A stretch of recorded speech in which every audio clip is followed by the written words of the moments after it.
This is another thing that you said that really piqued my interest, is this idea of like experience and moment making. I think in the trade show event world, like experiential and the word just gets like thrown around, dragged through the mud and, put all over the place. But the idea of making moments for your customer that they will remember, I think is interesting. Cool. So if you could talk a little bit on that, I think it's an interesting topic. Yeah, so if you think about the market category that Second Nature is focused on, is we're a resident experience platform, right? And so we think about creating great experiences for residents, property manager, investor, the property investor, and the property manager. And our marketing, experiential marketing, is like an important part of that, of really showing, expressing who we are, right, and what we're about. It matters to us. And moment making is what we call, it's kind of like the atomic level of the experience building, right? Throughout the week of that VIP experience, we're doing things to make moments happen. And people are coming in with that intention of, how do I make a moment happen for somebody else that makes them pull their phone out? You'll see hashtag Second Nature VIP, I think, on Facebook. You'll read paragraphs of customers of ours just pouring out just emotional appreciation, right? And that flows. So like we're saying, hey, how do we really express boldly, what we want? Because how do we make them feel how we feel about them, right?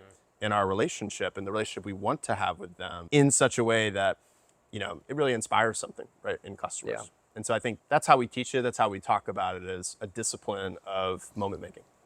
I like the way you said that, because I think essentially when you're getting the chance to be with your customer, right? The face-to-face is what matters. Like that's why events have like kind of stood the test of time, right? Like there's a lot of conversation on why events aren't measured, why events don't have exact ROI and data, but like they've just kind of bullied their way through. They're still there. They're still positive. They're still happening. There's still budget being deployed. It's still, people want to go to events. People want to be face to face.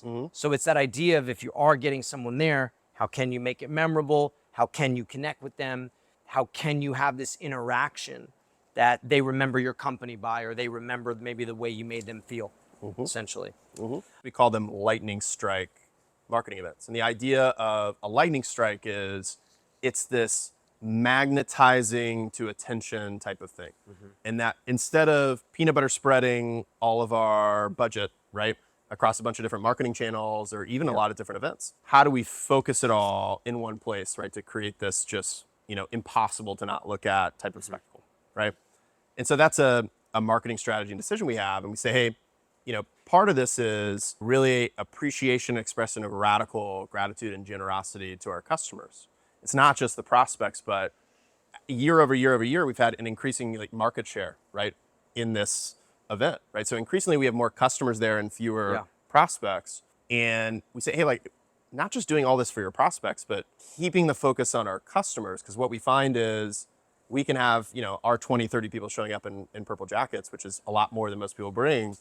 But then you have 40 other customers running around, and half the people that are speaking on stage are wearing their purple jacket on stage. And there's this feeling of wow, here's everything this company does for their customers, and I want to be treated like that, right? That attracts more people in. And when you treat prospects well, you're like, you should just see how we treat our customers, right? And they get to see that in a visible way. And so I think, for our team, there's handwritten notes, there's things that are thoughtful and personalized, and the kind of stuff that you can't fake, but we hired for it. I mean, in our interview process, we're asking people, I'll say, tell me a story about just when you made somebody's day. Tell me about a time, right, where you really went above and beyond to build a great relationship, what that looked like. And I'm looking for examples of people that are going to be culture fit, for what we're trying to do.